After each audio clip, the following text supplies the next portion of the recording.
Welcome to a podcast about something's Patreon exclusive. We break down each episode of the final season of HBO's Game of Thrones. I said, baby, I don't hate you, but I hate to see you go. Warg It To Me, Season 8, Episode 4, The Last of the Starks. Dang. Nick is back I'm back, guys. Hello. for the Patreon exclusive. Yes. That's good. I'll be back more consistently Yes. once I get a sleep schedule figured out for my newborn daughter.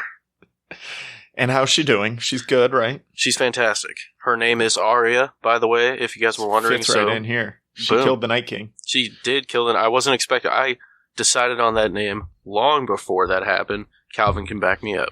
That's true. You would have had to change it, though, if Jon Snow killed the Night King.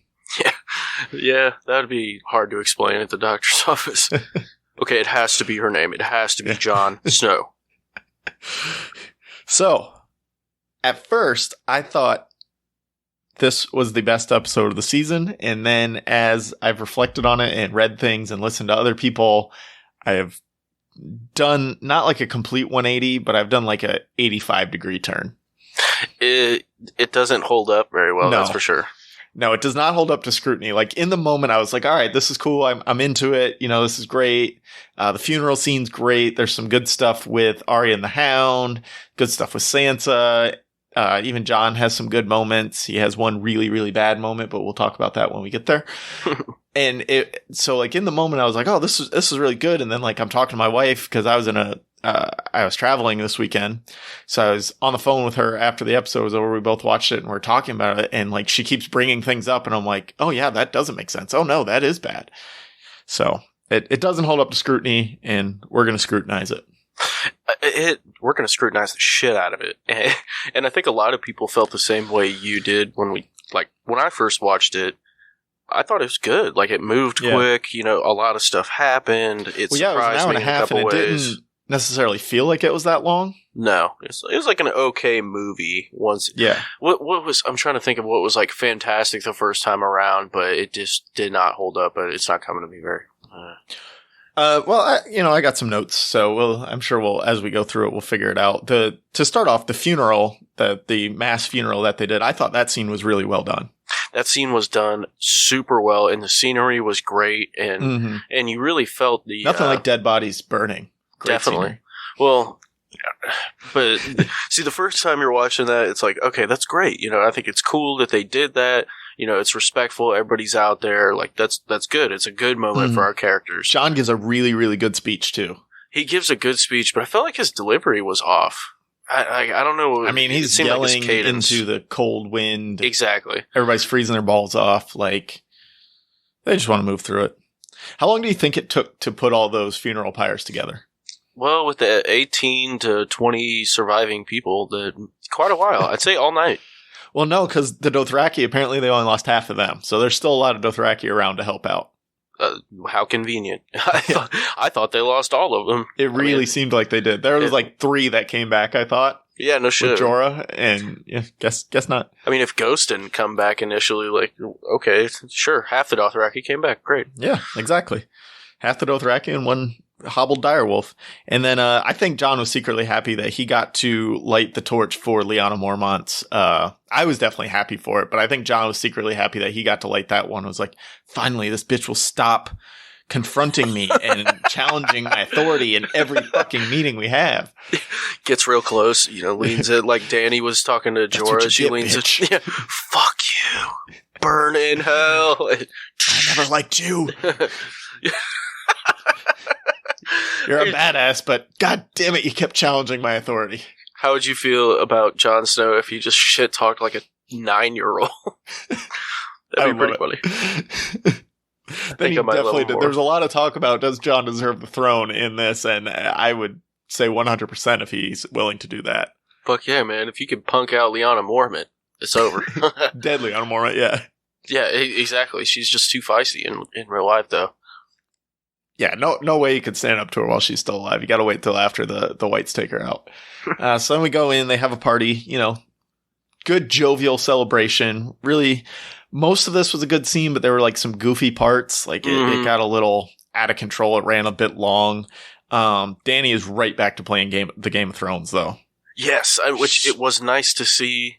It was really good to see, but I did not like how instantly they dived into, okay, she's transitioning to the Mad Queen. Like, I feel like that's being insinuated super hard, especially dealing with Gendry. Well, with Gendry, so there's two things I want to say about Gendry, but let me first say this, to your point of how abruptly it seems like they're trying to make her the Mad Queen. There have been, and this was pointed out, I listened to Binge Mode on the Ringers Network earlier today, which is always fantastic. Please check it out. If you like Game of Thrones, you will like Binge Mode. Listen to them. Mallory and Jason are two of the smartest Game of Thrones, A Song of Ice and Fire people I know, besides myself. But anyway, so I'm listening to them, and they're talking about how there has been plenty of groundwork laid for her to turn throughout 7 seasons. There are these little things that happen, like when she just burns Kraz, when she burns the Tarleys out of nowhere, burning that one slave master in the dragon pit out of nowhere, killing all the slave masters, crucifying all the slave masters on her way to Marine, ready to go back and just slaughter all of the masters in Yunkai after they had already conquered it and gone away.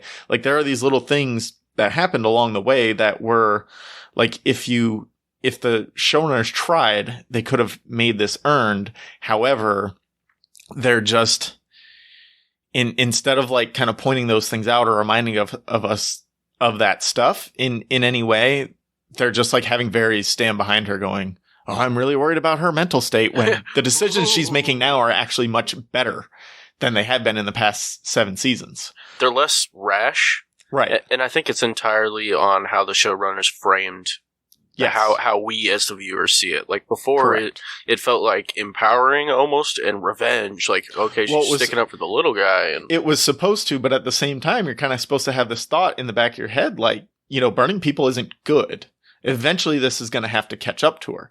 And like something like the Tarleys should have been kind of the part where it caught up to her. But it didn't. They didn't. Like you said, it's just this abrupt turn into everybody's now worried about her going crazy, when this is really the time she should be going crazy, because all of Varys and Tyrion's plans have failed miserably. So what does she have left? Reasonable and rational for her to be going crazy. Like, it's completely understandable. Like, she's not Aerys was completely different. Like, he didn't listen to anybody. He wouldn't cut his hair. He wouldn't cut his fingernails. He was actively afraid of anyone getting too close to him. And just everything he did, he thought people were talking behind his back constantly. There was this much bigger paranoia around him, where it's just like, well, she wants to take the throne by force. Well, no shit she does, because she's tried it all these other ways, and it hasn't worked, because you guys have come up with bad plan after bad plan that she's listened to. So now it's time for her to go her way, I think. Well, but they're going to make it look like, well, she burned all these people, so she's bad. But it's like, well, no, that the show forced her hand. This was her only course of action at this point. Well, I'll speak to the point of, Aerys was nuts, but it took a while. Like, it's not like he woke up one day and was just crazy as shit. He became the Mad King overnight. So I think that's kind of what I think the next episode, especially. Well, and another thing that gets lost in the show about Aerys going mad was Varys was in his ear constantly telling him, like, feeding him false information or like half truths to increase that paranoia. Because if he trusted Varys and was paranoid of everyone else, then Varys got to stay in his inner circle. So like Varys fed into that rather than helping bring him back down to earth a little bit. So like there's a lot of ways they could have gone, and they went the way of like, well, she's going to end up burning the city, and that's a bad thing, so everybody will think she's crazy. I felt like it was lazy. If they would, it's 100% lazy. Back to it, it would have been great. I think like it's not subtle; it's very in your face. It's like, okay, I see exactly where they're going with this, and it's almost like they're trying to set up a fake out. Like they're really hitting it hard now, and then in episode 6, or if she survives, she'll do something like completely opposite. Like, she's about to burn the city and ends up not, or just something stupid. But I feel like they're preying on those fake outs to get us, the audience, to care about their writing a little more. Well, and this is a big one. Yeah. And, like, in season 6 and 7, her advisors kept telling her, you don't want to be the Queen of Ashes. So, like, and I've always been a strong proponent of that's exactly what's going to happen. Mostly. So they set up these things that appear to be foreshadowing when really they're like forcing twists by keep telling her, you don't want to be Queen of Ashes, you don't want to be Queen of Ashes, you don't want to be Queen of Ashes. Then it's a twist at the end when she is the Queen of Ashes, except it's not, because the groundwork has already been laid through 5 books and 6 seasons that's what's going to happen, because that's her poetic ending is she gets what she wants, but it's not the way she wants it, basically. And we'll talk about that more as we progress through the episode. But back to Gendry, I thought this was a really good move by her. I also would have given the show so much credit that I have never given it if she poisoned him right then. If she's like, you're the Lord of Storm's End. Fake out. Here's a Starbucks cup. You're poisoned. Dang, gotta throw the Starbucks cup in there. Yeah, that's that it. Up, man. I don't know. I don't want to talk about the Starbucks cup. It's been talked to death at this point, but I just had to throw it in there for this point. But I mean, that's the kind of shit I expect from Game of Thrones, especially in open territory like this. Why the fuck not? That would have been awesome. It even like set it up a little bit. She's like, "You're Robert Baratheon's son, right?" And he's like, "Well, I didn't know him." And she's like, just fucking kill him. This was the second time that I thought the show should have had more balls than it did. The first time this season was when, in the crypts, Jon told her that he's Aegon Targaryen, blah, blah, blah. I turned to my wife, and I forgot to mention this when we did that episode, but I turned to my wife and said, I would give the show so much credit if she just stabbed him right here. That would have been so great. And it was just like, I'm the rightful queen. Like, fuck you. Yes. This isn't getting out. And then there's 2 more instances that we'll talk about that happen in this episode where the show could have done something actually subverting our expectations and surprising, and that would have felt like Ned Stark's death or the Red Wedding again. Mm-hmm. And they're like getting close to these moments and then just skirting away from them. Yeah, I don't understand why though. Like, do it. Like, do you really need Gendry for the next 3 episodes and to be the Lord of Storm's End in the end? No, you don't. So poison him. Yeah. Make a point. Give Arya a reason to distrust Dany and to leave her side. That would be so fantastic. That would be more interesting than half the shit that's going on right now. Yeah. And yeah, so I thought that was going to happen. I was hoping that was going to happen. It didn't, but I will say that's a good move by her to turn someone who should be your enemy into a loyal servant. And, luckily we have Varys there giving us the play-by-play on it and telling us how good it is. Yeah, this is so marvelous. Oh, no, Tyrion explained it. Sorry, not Varys.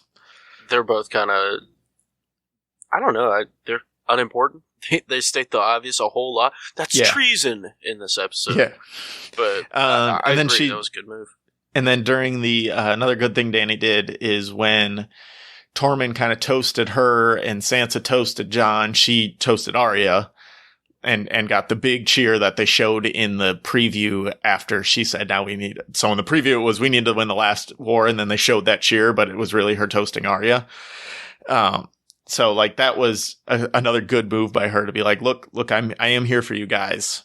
It's just nobody gives a shit about her. Like you can tell from the way Tormund and the other Northerners are with Jon, like they don't have that for her. No, they adore Jon, and they could give a fuck less about this Dragon Queen.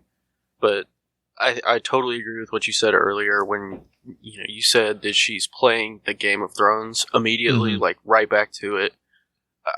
I don't know. I feel like she's been slacking on that Game of Thrones kind of. Well, she hasn't been playing a game. She's just been saying the throne is mine. Yeah. Like she hasn't been actually doing anything to get it. She's just been saying, I'm the rightful queen. Exactly. And not playing more along. Schwarzenegger. Maybe she saw Sansa and thought, okay, I could use that as my well, yeah, Sansa's not even like veiling her looks at her anymore. She's just staring daggers at her anytime Dany does anything. So Sansa's character's going nuts right now. I did not expect her to cry over Theon's body. It's just like, what? I didn't realize they were that close. I mean, he saved her, I guess. Like she wouldn't have made it out of Ramsay without him. I guess is the thing. I don't even think she cried over Rickon. I don't think No. anyone cried over Rickon. Nobody even paid attention to Rickon. Like, he died, and everybody was like, all right. Yeah, they're like, this Fuck dumbass it. didn't even zigzag. Fucking get him out of here. Tyrion, he has that good scene with Davos where he says, we've defeated them, but we still have to contend with us. That's a really good point. And what I've been saying this whole time is the actual reason behind the show. It's not, oh man, there's this evil magic thing. It's what do we do after the magic, after we destroy the evil magic thing? And that's the important part of how do we move on from that. Right. Once we defeat the common enemy, how do we deal with each other once again? Yeah. Bran is a student of chairs. Nice. Loves a good wheelchair throughout history. I mean, okay. I'm sorry, that's just funny as shit. I can just picture him with that dumb look on his face. Just scrolling through every chair. Nope, not that one. Yeah, no, get Nope, that. not that one. Hickory. Motel. No, not that one. Fuck oak. And just having a collection, like, it's like Pimp My Ride, but with wheelchairs. He's got spinners on it. That'd be dope. This is made of deer antler, and it's, yeah, I mean, you could do all kinds of stuff. Mighty customizable. Do you remember when they had the spinners shoes? Did you ever have? You weren't a basketball player, were you? I played, but I would suck balls at it. So I didn't. You might have been too young for this, because this was when I was like 13 to 15-ish. Latrell Sprewell came out with his signature shoe, had the little like spinning rims on the side of them, and I've looked for him to try and get a pair, and I haven't even been able to find any on eBay or anything. No shit. Yeah, those are the exclusives. Yeah. So we get kind of these looks from Dany as everybody's celebrating Jon, that she just like, it feels like she doesn't get why they like him and why they don't like her, and I don't think it's she pretty does, obvious. I really don't it think should she be does. more obvious to her. Tormund mentions Jon's resurrection, and then just nobody gives a shit about it. Yeah, I thought that was a little odd that no one's like, "Hey, what? Wait, what did he say? He got stabbed in the heart. Like, what? He got killed. He literally died for us. What do you mean by that? Oh, I thought you were joking. Okay. Yeah. But let's just move right on. Nobody gives a shit about him dying. And Jon's just sitting there the whole time, like, "Yep." Well, Jon's got this look on his face, like, "Dude, shut up. Nobody knows about that. Keep that shit quiet." They're not supposed to know yet. Then they're gonna think I'm with the Night King." Oh, wouldn't that be a bitch? It could be. Then we get, Varys is just sitting there staring at Dany. She gets up and leaves. He follows her. Like, I'm just ready for Varys to have something to do. And towards the end of the episode, they give him a little bit. I mean, but the little bit they give him, it looks like it's going to lead to a quick death. Yeah, or at least should. I'm ready to see him betray someone, and then some crazy shit happens. Like, I want to see something that's not so cut. Like, yeah, give him something to do instead of just saying, "Well, he has the better claim." Like, Exactly. we already all knew that. We've known that for 4 episodes. For the kingdoms. It's like, he would be so good to have on your side, especially if you're fighting a giant war against real people, to have someone who can be manipulated. To have that reconnaissance, though, that he provides. Man, that'd be invaluable. And they're just like, nah. Get that bald-ass motherfucker out of here. Then we get Tyrion's favorite drinking game, which I've got an issue here. I have one issue myself, actually, but you go first. No, you go first. I felt like it was like that sober kid at the party that's just acting drunk. It was Tyrion felt like that? Time. Yeah, they all felt like that. A little bit. That's what it reminded me of. And I was like, well, oh man, this isn't believable. So, Tyrion is good with Jaime. Tyrion is good with Pod. Tyrion has not had a scene with Brienne, as far as I know. And Brienne with Tyrion. And Brienne has not been drunk in the series at all, really. So, like, with her, I kind of get it. But, like, he was definitely going at it a little over the top. Little bit. So, here's my issue. Of course, Brienne is a virgin. That is very important for ladies of what do they call them? Houses, like great houses are supposed to be virgins. They're not supposed to, before they get married, nobody's supposed to touch them. That is like how you set up good marriages. Like Tyrion guessing that and her getting offended by it is the dumbest fucking thing this show could ever do. Like, no shit, she's a virgin. She's never been married. She's a highborn lady. That's the word, highborn. And like, if she wasn't a virgin, everybody would be pissed. She wouldn't be able to be married. Right? And that would be like her one avenue other than, I mean, no, she said it herself, women can't be knights, so getting married is like her only Right. avenue if she wants to live a life, I guess. Yeah. And, that is a very dick move on Tyrion's part, for sure. Well, it's a stupid thing to even put in the show to like, it was just, it removed me out of the world of the show because it doesn't make any sense that he would call that, like, that shouldn't be something that a highborn lady is embarrassed of if she hasn't been married. Right. I totally And like, agree. he was clearly trying to like, not embarrass her necessarily, but like get something really good on her. And it's like, well, you didn't say anything that would be out of the ordinary. He was trying to catch her off guard. It's like, Yeah. whoa. Yeah, I mean, the show was just like, yeah, well, okay, that works, when in reality, you're completely correct. But everybody would have been like, yeah, no shit. Yeah, no kidding, okay. That's the only way Jamie would get with her, unless it was his sister. Well, that's true. Tormund gets shot down by Brienne. Poor guy. So Tormund's over there crying to the Hound. I don't know if you saw this in the background, but Podrick leaves with 2 girls. Yes, dude, I saw him, like, he was bartering a threesome with these chicks. Oh, yeah. What a stud. Yeah.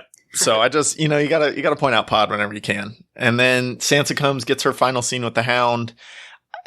She's happy about everything that happened to her, or this scene just came off weird of how she's like, well, it got me here and I wouldn't trade it for anything. Like, I don't think that's true. Yeah, exactly. I so think you would trade that. It was them saying, oh, what doesn't kill me only makes me stronger. Which is true, but she's supposed to be smart and cunning and be able to figure out the Game of Thrones on her own. And they're making it sound like this ordeal with Ramsay pushed her over the edge into being like, okay, I'm a real player in the game now, which is not her, like, basically studying Cersei for 3 years in the capital and then studying Littlefinger for another year is what got her to that point, not being abused by Ramsay. It takes away from her accomplishments. Mm-hmm. It's just like, yep, you're this way because of this terrible shit that's happened to you, not the fact that you overcame a lot and really adapted, and you are intelligent and cunning and a gifted strategist. And she was all of those things before she was abused. Yeah, I guess maybe they're trying to say they let it out, or she suffered some trauma. Yeah. So the Dark Phoenix is being released, I guess. I don't even want to talk about that garbage heap. So then we get Gendry proposing to Arya, which, again, proposal, not a thing in this world. Very dumb. Very weird. I did like Arya's response, though. Like, that's the right response. If she'd have been like, oh yeah, I'll meet you down in Storm's End after I kill Cersei, that would have just been lame. Too far gone from her character. Yeah. But yeah, that's the right answer. She doesn't expect to live through her ordeal in King's Landing anyways, so I think that has a lot to do with it also. That's the unsaid portion, but I think she means what she says. She is not a lady and doesn't want to be. No, I think even if she expected to continue living, it would not be like just sitting around in somebody else's castle. No kidding.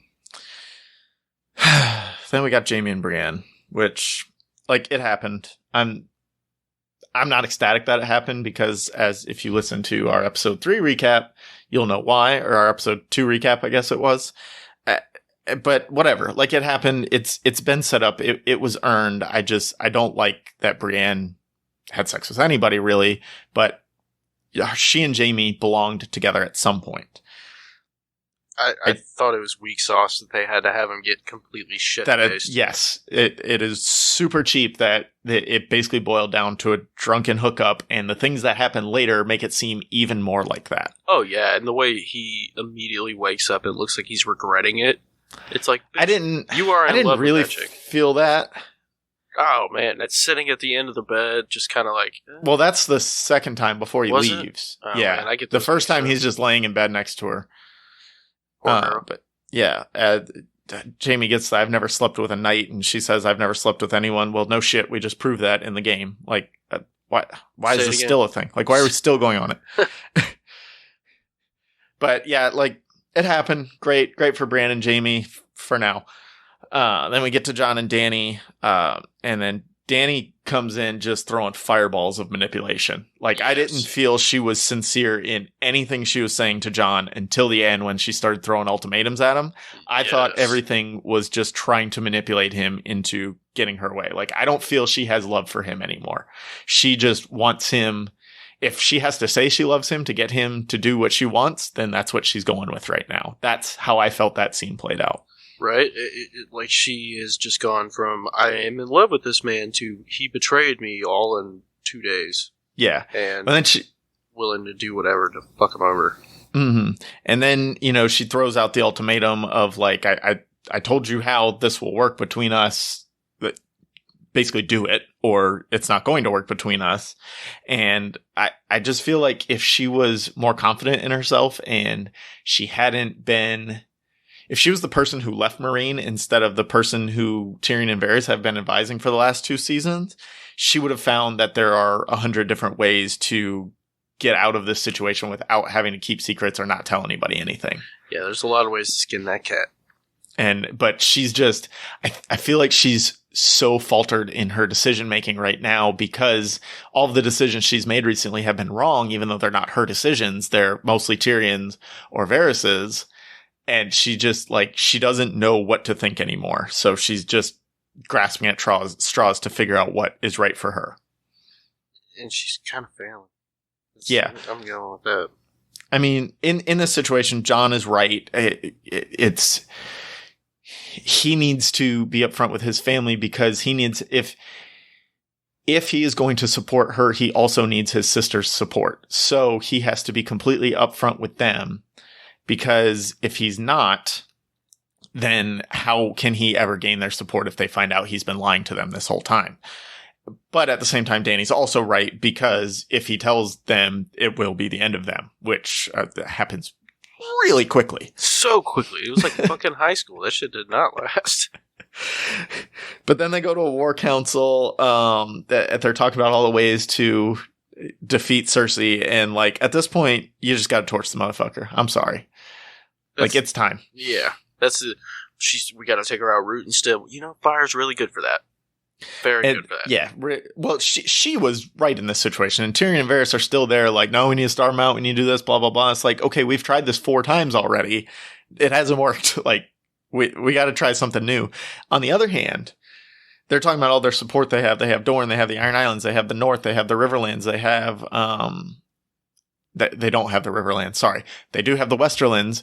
They do have, the Vale. The only ones they don't have are the Crownlands, the, Reach, and I think there was one more. The Riverlands. Yeah, those 3 are the 3 that they don't have. So you have 4 or 5 out of the kingdoms, because the Crownlands isn't really one of the 7 kingdoms. It's part of the Reach and the Riverlands, kind of like that. But like conglomerate. Yeah. So what? Like, just kind of wait it out and get more people to support you. Like, if Cersei only has the throne and that's it, and everybody else supports you, that throne's not going to last long. No, I mean, people will start to rebel and mutiny. Yeah. And who gives a shit? Build a new throne in Casterly Rock, which is much nicer than, King's Landing anyways. Yeah, it doesn't and just smell be like, shit. nope. All right, you guys are all mine. Yeah, this is Ein. This little area here, that's not part of our network anymore. We're just going to ignore them.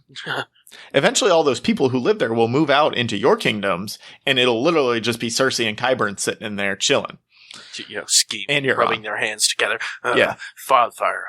Ballista. So there's 2 ways to go about it, but sieging King's Landing is not the way. Fuck no, man. It's King's Landing. It's got giant walls, great defenses. Like, dumb. Yeah, and then Sansa says, we need to wait. Our soldiers aren't ready. Everybody needs to heal and recuperate a little bit. Dany kind of complains about that. They want to wait. And then her counter is, she came up there to help them at a great cost to her armies.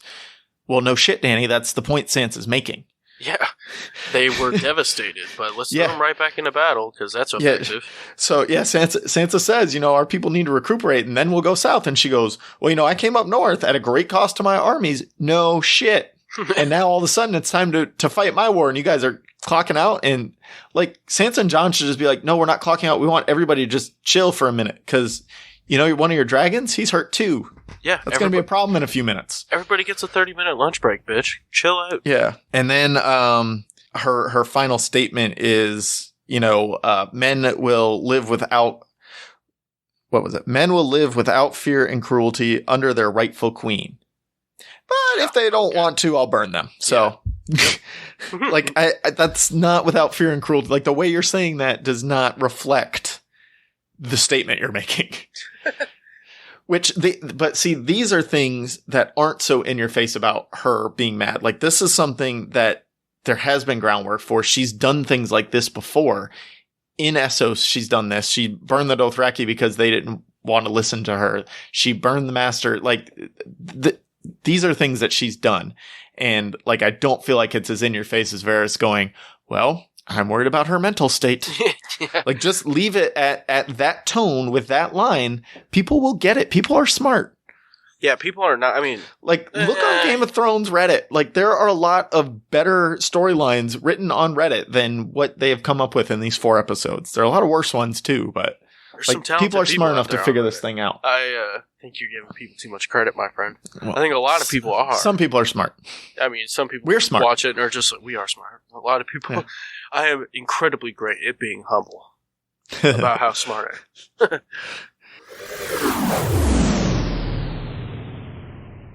Hey guys, I just wanted to take a break today to talk about the Podcoin app for a minute.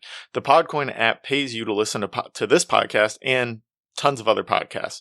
Go check it out. You can download it for iTunes or Android.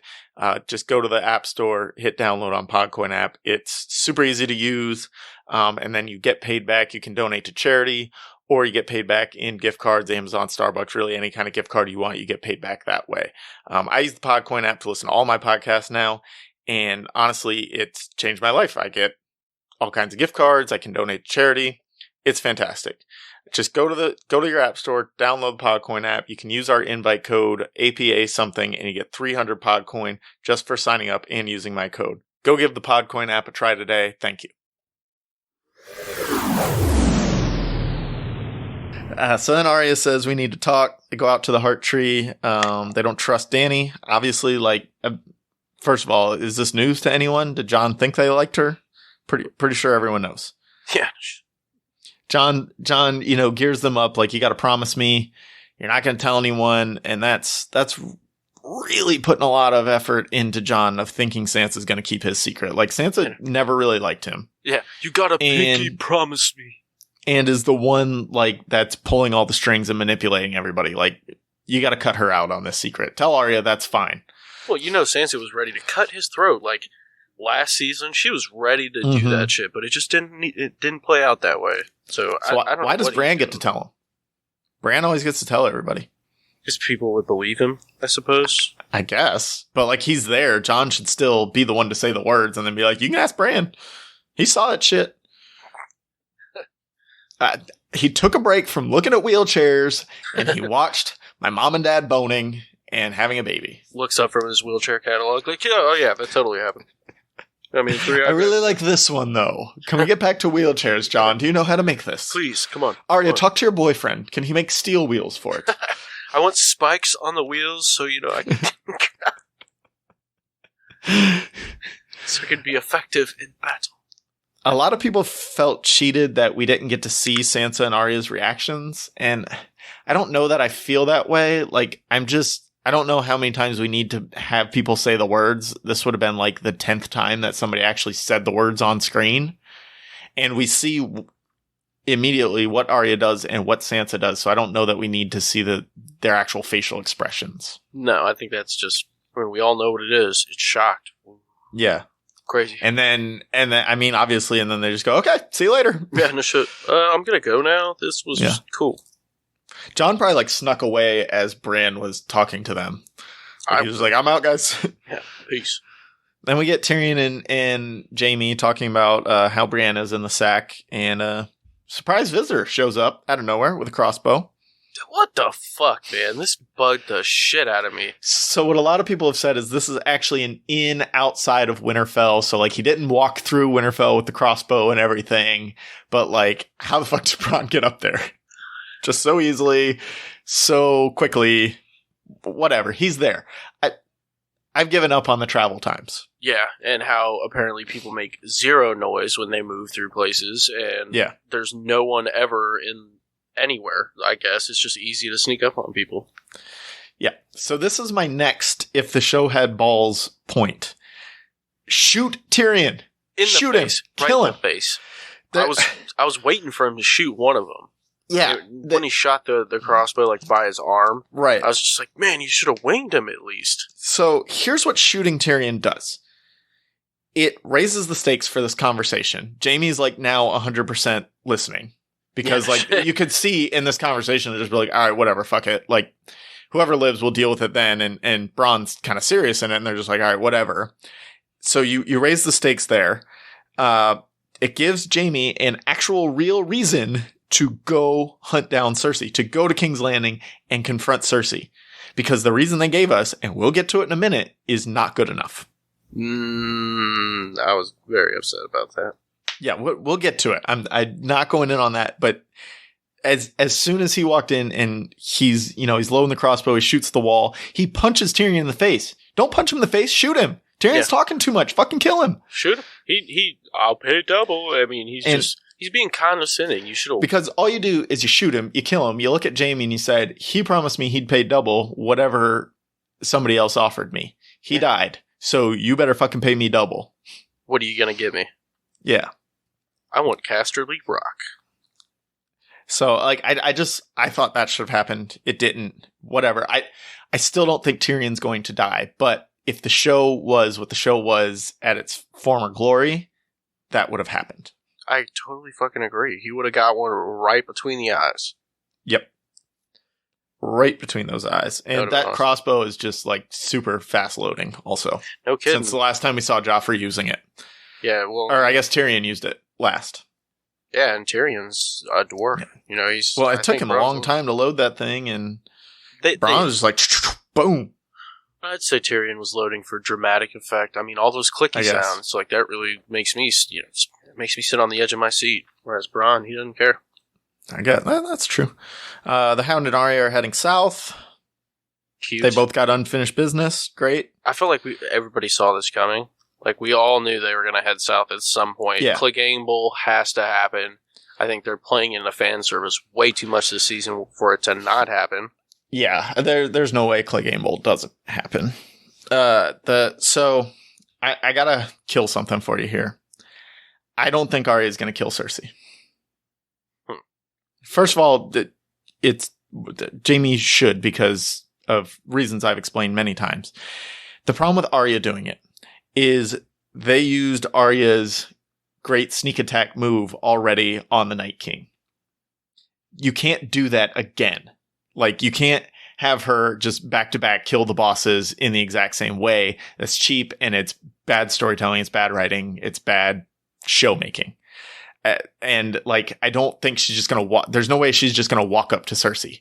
She knows her way through the catacombs and everything like that, so you would think that she would sneak up, through some of the dungeons, things like that, and sneak up and just take Cersei out because she's an assassin and super sneaky. That's what she does. Yeah, she's a ninja. Right. I just don't think you can do that twice. You can't have two exact pop out of nowhere kill somebody scenes, and they already used one for Arya. She's going to have to, I think what she's going to do is kill Qyburn and use his face and then kill Cersei. I think that's the only way they could really do it without it being stupid. Maybe. I still think it's Jaime. I hope it's Jaime. Don't get me wrong. I hope he stabs her right in the heart. I think we get Clegane and the Hound doesn't get to kill the Mountain, and maybe Arya gets to kill the Mountain because he was on her list also, so maybe she gets to cross that name off her list. I can see that. Because I think she goes down there and crosses somebody off her list, and I think the only two people that are still quote unquote alive that are on her list are Cersei and the Mountain. But of course, she hasn't set her list in a long time. So That's true. She doesn't say it. Ellen Payne should she still goes be on there too. To be Yeah, fair, he so. just disappeared. He gone. And we get Sansa and Tyrion, and the shortest kept secret in the whole entire world. Yeah, no kidding. I mean, when they're Sansa just like right away, boom. Yeah. Hey, guess building what? up, building up. She asked Cersei why her about Dany, or she asked Tyrion, sorry. She says, why her about Dany? And like, why isn't Tyrion's answer just like, she has fucking dragons? When I met her, she had 3 of them. And she freed a whole bunch of slaves who have her back through anything. 2 of the greatest armies in the known world are behind her. Like, why the fuck not Dany? Yeah, I mean, exactly. She hasn't, up to this point, really displayed. I mean, he believes in her, quote unquote. So yeah, why the fuck not, man? Realistically, logistically, it's Dany is a surefire thing.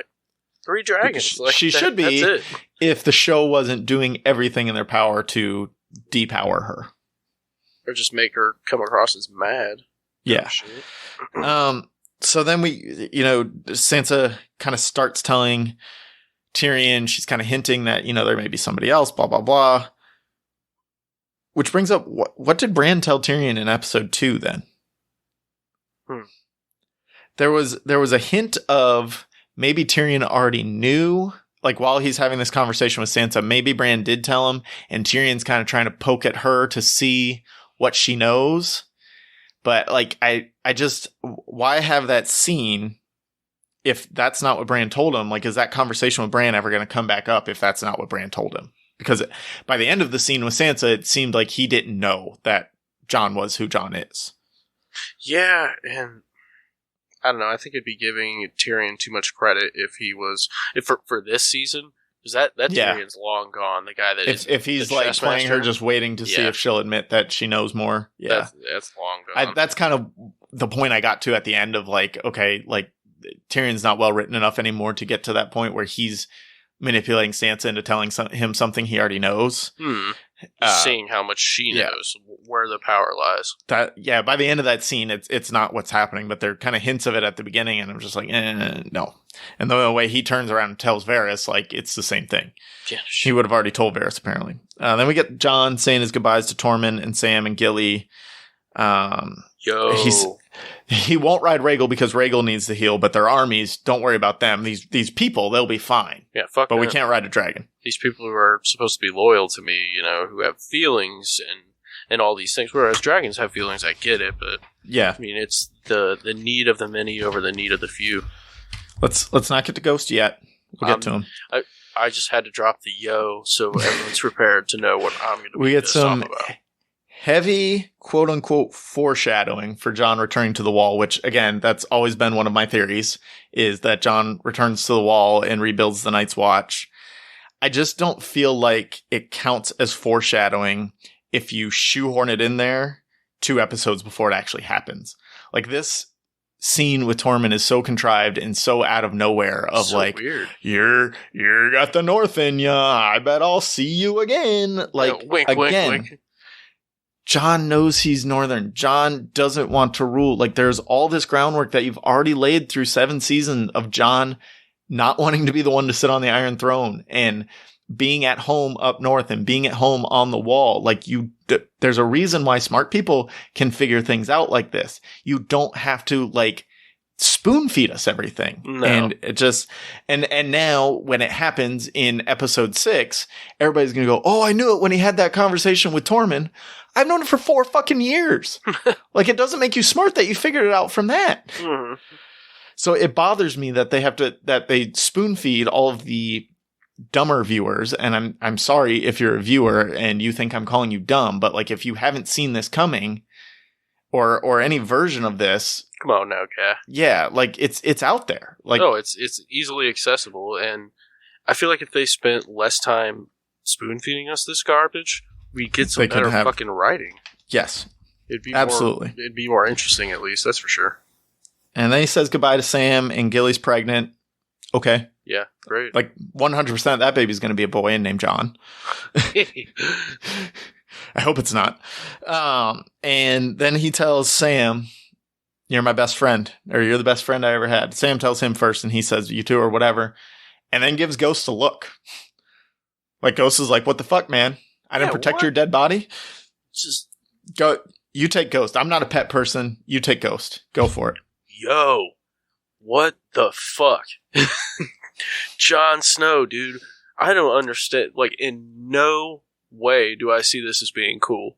Like, are you trying to, like, what are you trying to do, man? Just say bye to him. Like, show him some love. Apparently, actually petting the CGI dog is super expensive, but putting him in the background to nod at him is not. Well, I feel like Jon didn't even nod, really. He's just like, eh. What's the that showrunners white in thing the over inside there? the episode said they felt it was more powerful for Jon to not say anything and give him a nod. Yeah, I'm like, powerfully no, pisses me off. No, you fucking didn't. It was just cheaper. Just say that. Yeah, I mean, stop. People aren't stupid. Crap. Yeah. I couldn't imagine not saying bye to I say bye to my cat every day when I go to work. It's like, see you, buddy, I'll see you later. You know, just little things like that. Whereas this animal that has been by your side and you're the white wolf. Well, and and the show doesn't do a good job of this, but the bond between Jon and Ghost is super important. And like, he's a warg. They have shared a brain, basically. That's not canon in the show, you could say, because it's never happened. But at the same time, like, he's been by your side. He's gone beyond the wall with you. He protected your dead body. Like, Ghost is your dude, man. Yeah, you should have him by your side till the day you die. Whatever. Fuck you, Jon. Well, let me say this. I do think Ghost will come back. Oh, yeah. They're going to meet it back up in the north when Jon returns north. I think it foreshadowed it in that. Yeah. That before the season started, that again, heavy quotes around foreshadowing. Yeah. Yeah, heavy quotes. Shoehorning something in is not foreshadowing. So, all right, let's try and kind of go fast through the next stuff. They sail south. Tyrion's not good with secrets. Varys is kind of making a lot of sense, though, on the other hand, about his light treason. Varys says that Dany doesn't like to have her authority questioned. And Tyrion says that's like every other monarch I've known. It is. They're both right there. But she's supposed to be the one to break the wheel. Yeah. She's not supposed to be like every other monarch. That is the whole point. That is why the slaves followed her. That is why Tyrion followed her. That is why Varys followed her. She's not being that anymore. Now she has a single focus on the throne is mine. I want it by myself. I am not going to rule with anybody else. I will not have my authority questioned. I want it, and I'll figure it out later. 2 seasons ago, it was, I want to break the wheel. I don't want to just be another cog on the wheel sitting on the throne until the next person does. I want to break the wheel. And I mean, that was supposed to be such an epic moment, like right, that she's just forgotten about. Yeah, exactly. Okay. And so that's another way to set up her turn is if you frame this conversation between Varys and Tyrion differently, they have this exact same thing. And Varys says she was the one that was supposed to break the wheel. And then you have them both kind of contemplating that and bringing that to her in their next council after Rhaegal dies. In their next council, if they say, when she wants to just burn everything, you say, you were the one that was supposed to break the wheel. Do you remember that? And then you can have her go, I don't care about the wheel anymore. I'm just going to just like... Yeah, go full blown you can earn that more than just Varys going, well, I'm worried about her mental state. Yeah, I really, I think we should call someone. Dragons are easy to kill nowadays. Fucking apparently, and how accurate is Euron Greyjoy on a movie with a giant fucking... I literally just thought of this. Rhaegal's injured. Have them shoot a bunch of fucking scorpions at it, and the ones that... And most of them bounce off, but a couple of them hit where he's already wounded. You just closed your plot hole of dragons have super thick armor and should not be able to be pierced by anything. Yeah, I mean, and that wasn't just pierced. Like, that skewered him. That was just ridiculous. And that was back to, like, Jack Sparrow, Hot Topic, Euron. Yeah. And I did not like that. That was lame. Whatever, they've got to even the playing field. It sucks that Jon's dragon is gone now because, I was really looking forward to a Dance with Dragons and having... Rhaegal versus Drogon and, Jon really getting to claim his dragon, and guess we just don't get any of that. So then this is a cool thing that I pointed out to my wife that she didn't really understand. Dany charges at Euron and the rest of the ships, and then she chickens out at the last second. And so my wife was like, I don't get that. Why even charge? Why not run away right away? And I said, it's there to parallel Jon going into the last several battles. Jon charges in head first, sword swinging, and does not pull away. No. Dany tries to do the same thing, and she chickens out at the last second. That is the difference. She's not a real ruler. These people's queen just fucking hightailed it and left everybody stranded. Left all the boats stranded. She's the one with the weapon of mass destruction. There are a million ways she can attack those boats instead of straight on. She could go straight up and straight down. She can go around them. Boats can't fucking turn. Yeah, not very She well. just runs away, though. She's just out of there when she gets a little scared. Then her and it was this massacred. It was the same thing with the Night King. When the Night King pulled out his spear in the last battle, she hightailed it. Only came back for Jorah. She was not going to fight that battle if she didn't see Jorah stranded there. Like, this is the person you're following. Where's the confidence? things. Yeah, those are the things that this show could have played into more to make her and Jon's turn on each other more believable. Instead of just like, Jon's going to walk in on Drogon literally burning everything, and he's going to be like, oh, shit, that's not good. Yeah, I guess she's not very cool. Yeah. So we get another Tyrion close call. Ship mast just bonks him on the head. He did not look very... The fire was not under his ass during that scene. He's just like, oh, I'm just going to go over here and then over here, and I have great balance as a dwarf on a ship being attacked in tumultuous water. Actually, that's canon. Tyrion does have great balance. He can do all kinds of tricks and shit because his uncle used to teach him. That's like a real thing. So he plays into the monkey thing, I see. He did when he was younger. Poor guy. And then he still kind of has those skills. But Tyrion's getting very close to Samwell Tarly territory of close call deaths, and like he's just going to be safe forever because no one's ever going to, because he keeps getting almost killed and then he's fine. Yeah, I half expected him to fall into the ocean and then just get spit back out onto the deck. That's basically what happened. Then Missandei's gone. Poor Missandei. Hey man, I said Missandei would die though before Grey Worm, so you did. You did. That's the only thing I've been right about. Cersei tells Euron about the baby and that it's his. Let's just put a pin in that for a second. Then we get back to Dragonstone. We got another kind of council meeting going on. And this is the point where it's just got to be like, all right, you've got to attack. No more parlays. Like, go. You guys are, yeah.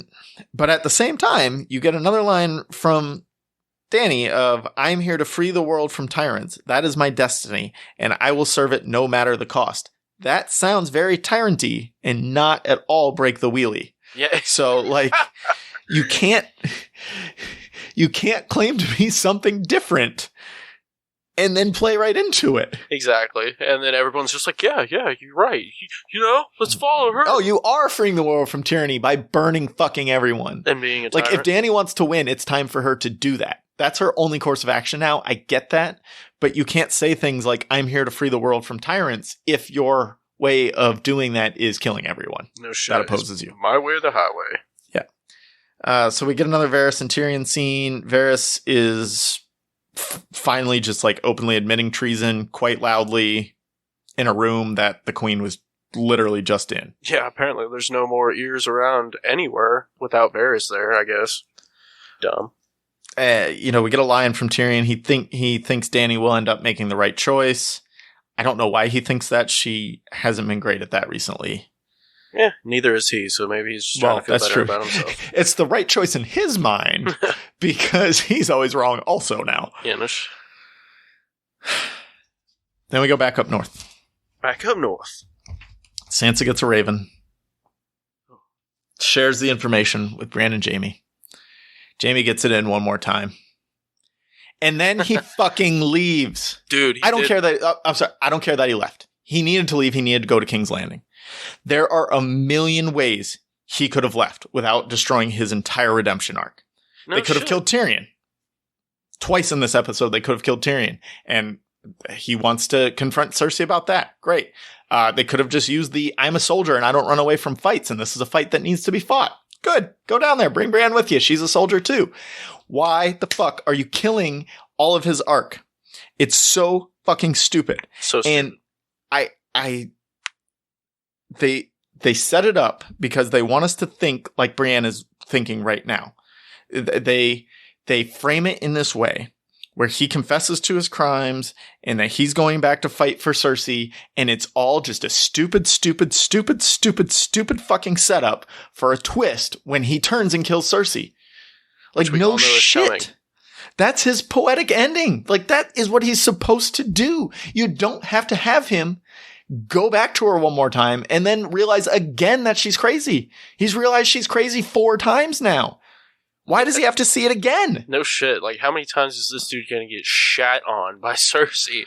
He could go back as a soldier and hear her telling Euron that it's Euron's baby, and that pisses him off and he wants to kill her. There are a million different ways to do this, but having the I'm hateful and she's hateful and I'm going back to be with her just so you can have a cheap fucking twist in the next episode is such bullshit, and I hate it. It's lazy as fuck, and that epitomizes what's wrong with this season to date. It doesn't count as a twist if you force us into it. Yeah, no shit. Like, you're forcing us into this twist. Well, it's not even that you see it come. They're literally force feeding us a twist because Jaime was already redeemed, and now he's turning around and he's gonna have to be redeemed again now when he actually kills her. It's like Michael Scott. Snip, snap, snip, snap. Yeah, the twist happened when he left at the end of season 7, and he finally turned on her. That's his twist. You don't have to turn him again and then turn him back. Exactly. And I mean, that's just boring as shit. And now they destroy his relationship with Brienne. They destroy all his redemption. She'll take him back. She will, because they'll both be dead. It won't matter. But how is it redemptive if he turns around and does the same thing? And now how is when they hooked up anything more than just a drunken mistake? That's all it is now. All of this relationship that you built with him and Brienne over the last, since they met in season 3, late season 2, all that is just out the window now. It was a drunken booty call. Because he was drunk and he really loves Cersei and he's going to return to her. Yeah, apparently she is just that special. Just so they can pull the rug out from us one more time. Woo! Dumb. It's starting to feel like an M. Night Shyamalan movie. God damn it. Yeah, you know the twist is coming, and now it's just figuring out where it is. It's the same thing with Arya killing the Night King. Again, I liked that Arya killed the Night King, but they clearly said it. They had her kill the Night King just so it would be a twist. Yeah. Just because everyone expected it, John. Not because Arya earned it in that episode. Because it would be sweet. She earned it with all of her training and everything else, but just to have her jump out of nowhere at the last minute to surprise everyone because they think everybody's forgotten about Arya, that's bullshit. Yeah, I agree. Totally agree. That was whack. I think I'm done. I mean, we did an entire episode on Jaime, and to do this to him again for like bullshit. The 4th time they did this to him, like, it's terrible. I'm sorry. He's definitely at the top of my list as least favorite characters book to show. Yeah, 100%. And so then we get the final parlay at King's Landing. So there's 2 things that definitely should have happened here that didn't. Why is Cersei just not killing everyone that's there? No shit, there's like 20 people. Fucking kill them. Be done with it. Just fucking. You got 19 of those scorpions pointed at him with impeccable aim. Yeah, no shit. Do it. What are you waiting for? Like, now you're going to be honorable? Yeah, it would be completely in Cersei's character to kill all those people. That's what I wanted her to do. Fine, she didn't. Whatever. She didn't kill everyone. She's obeying the laws of, parlay and battle, things like that. Fine, whatever. Rules of war. Good for you, Cersei. Why doesn't she kill Tyrion? This is, again, if the show had balls, she would have just had them kill Tyrion after 3 words he got out of his mouth. Yeah. And especially after he said baby. Oh, yeah. And then just thrown him through with a catapult way back into him. She has been waiting for 4 seasons to kill Tyrion because he killed Tywin.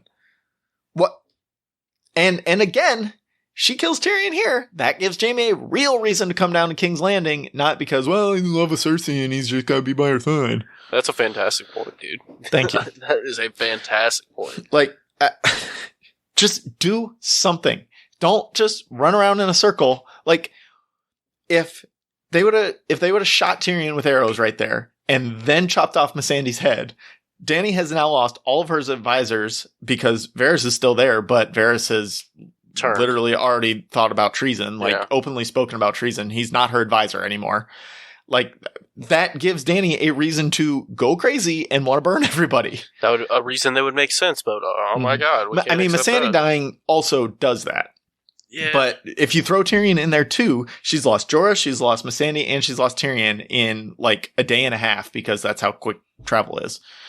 I thought it was kind of... I didn't really feel Missandei's death, especially after they get attacked and all that, and then first thing they took Missandei. And it's like, okay, you just... Everybody just knows she's gone. Yeah. You have a tracker on her? Like, how do you know this? Like, what? Okay. I have to imagine they told them in some way, right? Maybe, they send a raven that crosses a couple 100 miles. That's just Dragonstone's really close. Yeah, either way. And then Euron should be super, super pissed, or at least concerned at how Tyrion knows about the baby, seeing as he found out 5 minutes ago, and Tyrion hasn't seen Cersei since before they went back north. How the fuck does Tyrion know about this baby if it's Euron's baby? Yeah, like, Tyrion should be strangling a motherfucker right now. That'd be sweet. Like, and again, this is a problem with how they built Euron's character, or they didn't build Euron's character. Euron, the Euron that we all know and are fearful of, would have killed Cersei without even a second thought. Oh yeah, dude. He would have thrown her as soon right as off he the heard, top. he would have gone, wait, hold on, how does he know about the baby? Oh, so it's not my baby? All right, peace. Yeah. Hey, guess who's king now? Hi, everyone. I take it. She married me in private. She did. Yeah. Then Missandei dies. Bye, Missandei. See you later. See ya. All right, so that brings us to the ending-ish. What do we think happens next? Do we even care anymore? I care. I'm going to watch it. Like, I care, but I won't. I'm not feeling it, man. I'm not really feeling it as much as I used to. We talked about this before we started. Or give your thoughts, and then I'll tell my thoughts. What I think is going to happen next? Yeah. Immediately in the next episode, let's just say. Fuck, dude. At this point, I don't even know. I think Dany's going to start going more crazy.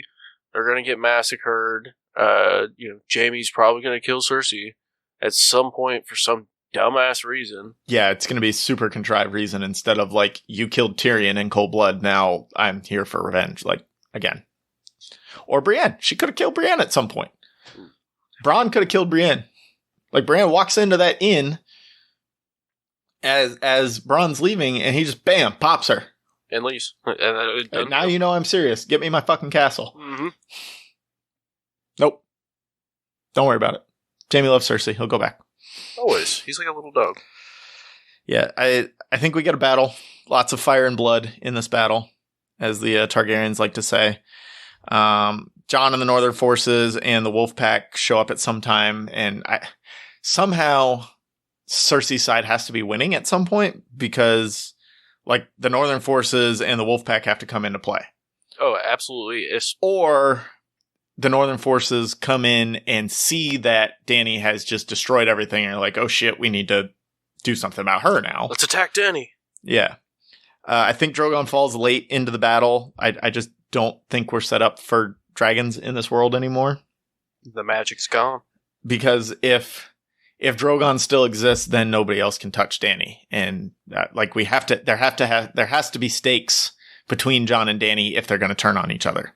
Agreed. So if Drogon's there's no stakes. Like, Drogon's just going to torch him. And that's why it was better if Rhaegal's still around. But whatever. It's a monopoly over killing. Yeah. I think Euron dies. I think Arya dies. I think Grey Worm dies. I don't know if Cersei dies in this one. Probably. If Jaime makes it down there, I think Cersei dies. Arya and then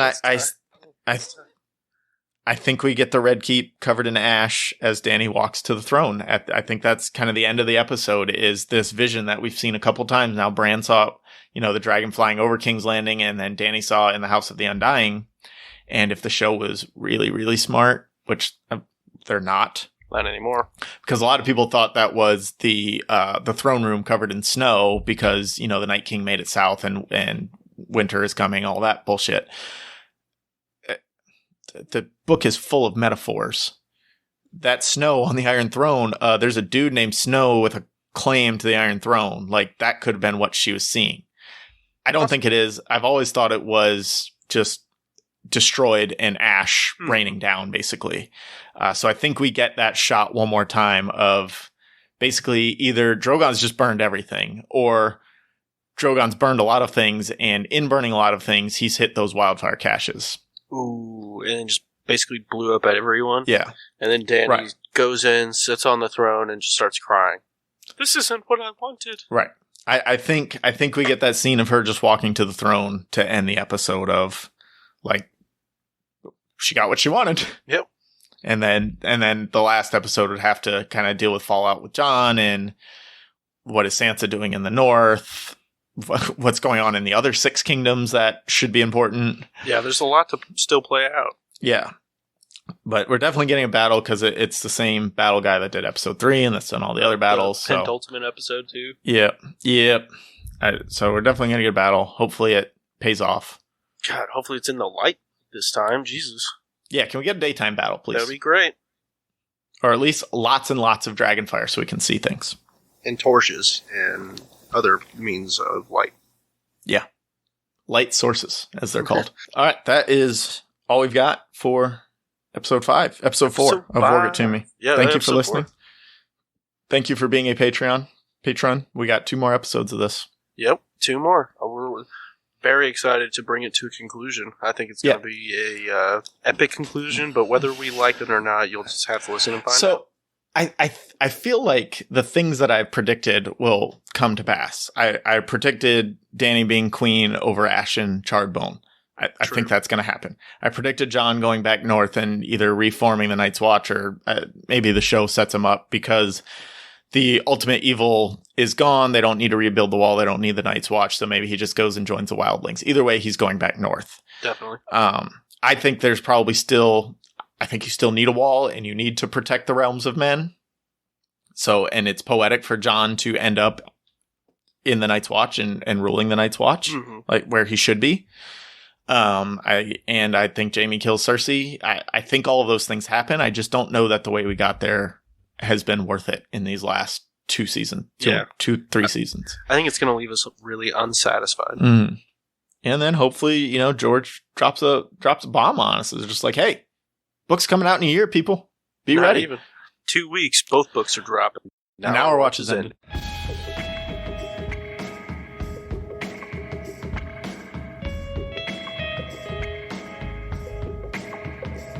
The Bible says, man